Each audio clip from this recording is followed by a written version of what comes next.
What is going on YouTube? My name is Curry Tech and welcome back to another video on the channel, and today we'll be going over a $600 PC build guide. In this video we'll be featuring actually two builds featuring an AMD system and an Intel system. Throughout the video I'll be going over certain parts and just my overall logic and thinking of why I chose these parts in the video itself.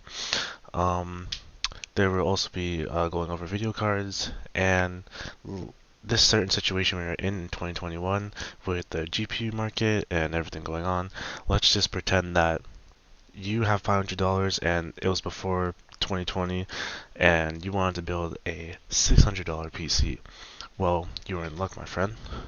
As we go into this, we will find that I chose the AMD Ryzen 3, the third generation 3100, which is a 3.6 GHz processor featuring 4 cores and 8 threads.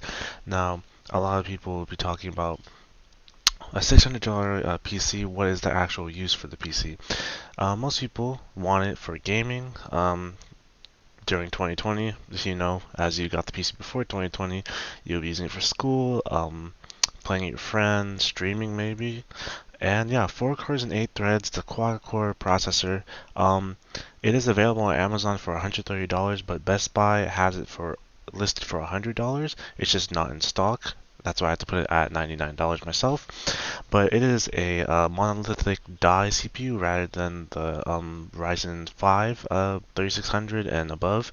So it actually has a lower latency between the 3600, so faster overall gigahertz. It reaches a 3.9 gigahertz, and for $100, this is a pretty bang for the buck CPU, as you get 4 cores, 8 threads, and only for $100, you can't really beat that at all.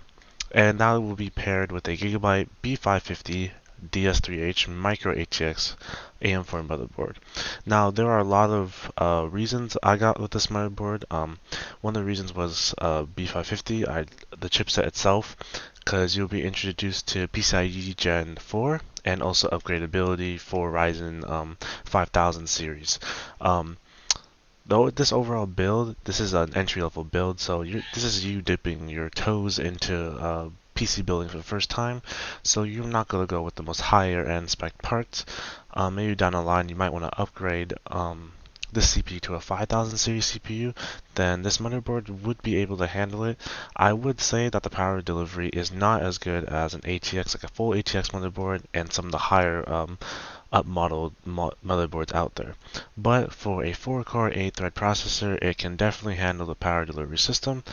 This system is an estimated wattage of only 250 watts, so it's a very low consumption build, and I'm not using very high-end power consumption parts. Now, depending on the motherboard, you could go other ways. You could save $10 and actually go with a B450, so it doesn't feature the PCIe Gen 4.0 support and doesn't have Ryzen 5000 support. Well, actually, I think B450 actually has Ryzen 5000 support. You just had to upgrade the BIOS, which some people, if they're new to building PCs, may not want to do that yet, as they don't want to brick the motherboard that they spend their hard-earned money on. But if you're confident enough to do that, then you can go with a B450, and just you don't need the PCIe Gen 4.0 anyway. The Ryzen 5000 support is on B450. You just need to do the BIOS update.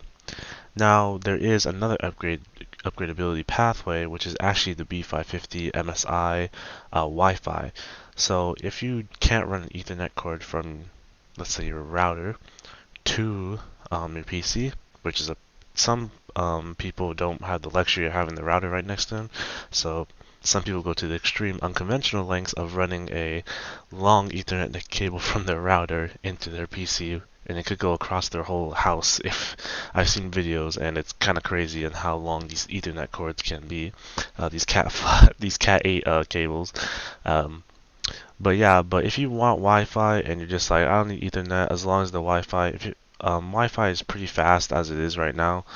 Not as good as Cat 8, stability and everything, but if you don't want to run a ridiculously long Cat 8 cable, RJ45 cable from your router to your PC, then get aboard Wi-Fi. It's only about $8 more. It's $108, I believe. So It's from MSI. Gigabyte is a very reputable source. I have a Gigabyte Aorus motherboard in my build. It was solid when I got it. Overall, great consumer motherboard. Now moving on to the memory. We picked the G.Skill Ripjaws V, 16 gigabytes of RAM at 3600 speed CL18. Ryzen CPUs, third gen CPUs actually gain more performance with higher, when paired with higher frequency memory. Obviously you could go with 3200 on this build, totally fine. You're gonna lose a little, like 10 FPS, maybe 20 FPS. But it's not that big of a deal if you don't go with 3600. The cast latency is 18, so I picked cast latency 18 and 3600 speed because it is $85 rather than coming up to around when you go to the CL16. You want tighter timings on this higher speed RAM, but if you don't want to spend the little extra $10 more, then the CL18 memory will do just fine. The Gigabyte V550 does support the 3600 speed RAM. It actually goes up to 4600 speed, but you don't even want to run 4600 speed memory anyway. That's impossible without at least cooling it at some point. But 3600 is a very nice speed for this Ryzen 3 3100 CPU. Great FPS performance and great for games. Now, as we move down to the storage, we pick the Crucial P1 500GB M.2 drive. You could put, let's say, a hard drive in here if you want 1 terabyte, 2 terabyte, 4 terabytes. That just all depends on if you want to spend a little bit more money on storage. I just put a base 500GB solid state drive, as a lot of people tend to just put the operating system on this drive. You can even go with a lower one, a 250GB, install the OS, and then put everything on, games, things that you save, pictures on the hard drive as your backup. So running the hard drive in the system, it will make a little bit of noise, but not as much as if it was running the OS, because it's not starting up the OS at all and spinning at full capacity. It'll just be running the games, or saving the game, storing the game. So you could go with a 250 gig from Crucial P1. Crucial is a very reputable company. Makes solid SSDs, great read and write speeds, is PCIe Gen 3 obviously, and if you want to go a different route, this is $50 on Newegg, but if you want to go with a WD S&D 750 Black, that would run you around $62, and it is still 500 gigabytes, but I saw the Crucial P1 as a more budget-friendly option. Now, some people were saying, well, why don't you go with the Samsung 970 EVO? Samsung SSDs, now they are good, but they are really heavily priced, and if you're going for bang for the buck build, you kind of want to eliminate as much cost as well. So that's why I went with this Crucial P1 500GB SS or M.2 drive. And now moving on to the video card, which is the heart and soul of gaming, I picked the MSI GeForce GTX 1650 Super. This is the Super model. Okay, so there is a GTX 1650, but I believe this is before 2020 and everything that happened with GPU shortages. So if you can find one of these cards for 180 on eBay or anything, this is a very good card featuring GDDR6 memory, not the GDDR5 memory on the GTX 1650. Nvidia back then actually had a lot of models of GTX 1650s supers and then non-supers, so it was very confusing, but nevertheless, I priced it at $180 as that was the price I last saw it. Obviously, if you have to pay a little bit more than that, then it's okay, but no more than like 200 on this card.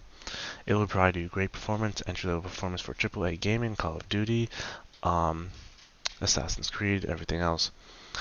And if you want an alternative, let's say you don't like NVIDIA and you want to go with that little Team Red, then the RX 5500 XT is a great budget option card.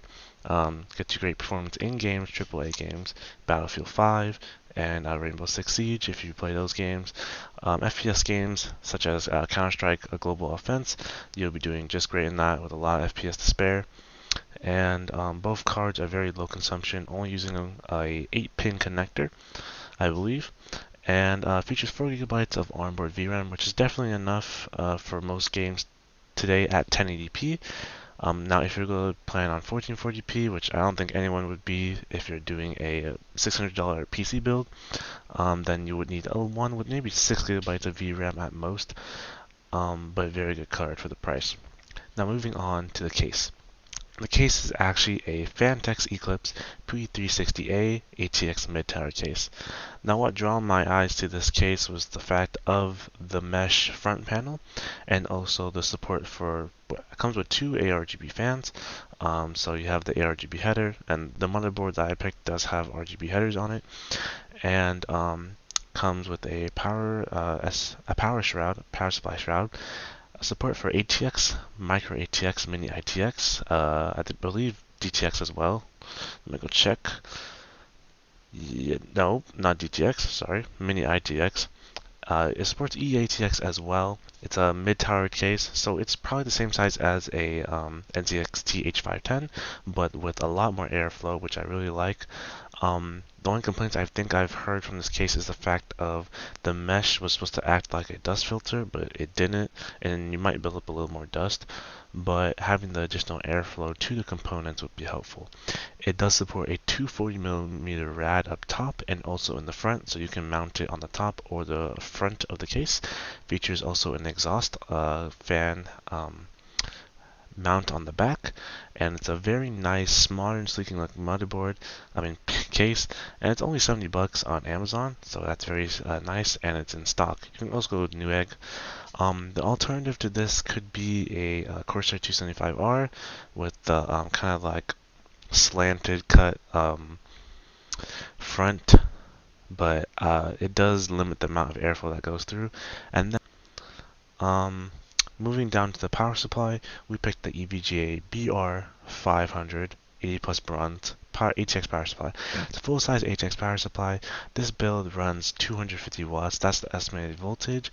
Obviously, voltage, that's just wattage, not actual TGP. There's a lot of differences in measurements of actual wattage and power consumption, but that just gives you a rough estimate of how much wattage might be produced by the system. And even at peak performance load, the system might hit like 280 or 300 at most, even if you're overclocking this, which I don't think you will. It comes with a stock cooler as well, I forgot to mention that. And this power supply is more than enough. 500 watts is definitely enough. 80 plus bronze certified. From the reviews from many people I've heard and read and talked to, they said it's a great bang for the buck power supply. It is not modular, but it does have sleeked they do have black sleeve cables, not sleeve cables, but black cables, so it's nice not to have the ketchup and mustard, and it only is $55 on Amazon, and it is available right now, and has Amazon Prime included. Now going down to the total price of the build, it is actually $632. I did go over the budget, but that is to say I would have to cut even more corners on this build, so I might even have to lower the graphics card or maybe lower the motherboard, but I really did not want to do that. Paying a little $30 more won't kill anyone, but I believe this is probably the best overall bang for the buck.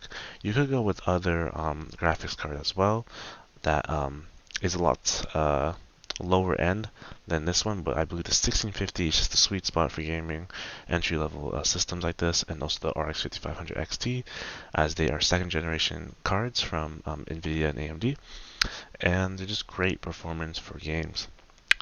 Oh yeah, and the power supply also, don't worry. Many people made jokes about it blowing up, but they're just joking. It doesn't blow up, guys. Power supplies don't blow up. The only extreme cases are when it fries out your system, so don't worry. This is from EVGA, a very reliable company, and they make power supplies and graphics cards as well, and motherboards even. So a very reputable company. This system would be amazing for entry-level gamers and streamers and even video editors. So anyway, hope you guys enjoyed the video, and leave a like, comment down below any other price points for this series on the channel. This is part 1 on the series, so we'll be going over other price point builds as well. So $800, $1,000, $1,500, $1,200, $2,000 plus, and just just going over those builds and what parts I would pick. Anyway, peace out, and I hope you guys enjoyed the video.